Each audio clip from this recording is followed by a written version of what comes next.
This is ICTV, and I'm your host, Mike Ingersoll, brought to you from the Inside Carolina studios in Chapel Hill, North Carolina. The Ask Mike question is, Mike, what do we need an indoor practice facility for? With the game being out in the elements and things like that, what's the necessity of an indoor practice facility? Well, it's sometimes, the field gets so soggy and so wet that you can't play out there. I mean, that's the truth of it. But here's the other thing you have to consider. Grounds crews at universities cost a lot of money. And it costs a lot of money to resod a field.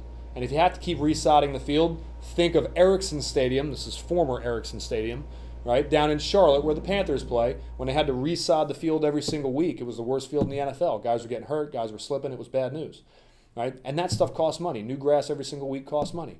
This year, our grounds crew did a phenomenal job every single week of resodding the entire game field in Kenan Stadium. Not just bits and pieces, but the whole thing.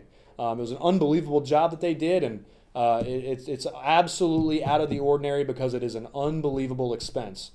Now, a guy like me, this is a side note, I'm all for grass. I think football should be played on grass. I love having dirty, muddy uniforms at the end of the game, at the end of practice.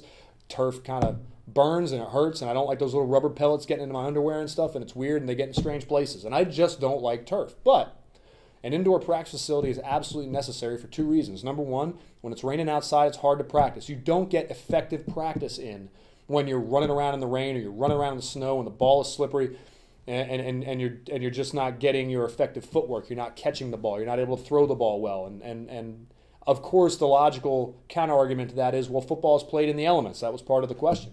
Football is played in the elements. Shouldn't you practice in that? Yeah, sure you should, right? But all you're doing is learning how to do the basics in the rain, and you're not actually getting better at your game plan, not getting better at your skills. You're able to do that in dry climates, and dry climate obviously is found in an indoor facility.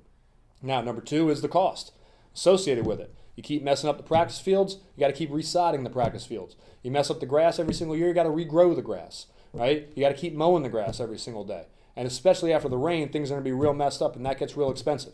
So an indoor facility is twofold. It helps you in the weather and helps you in the elements, and it helps you get effective practice in, and it also helps the school keep down costs, which is a totally understandable consideration. So that's why. Now, I guess the implicit question is, what the hell do we need a practice facility for?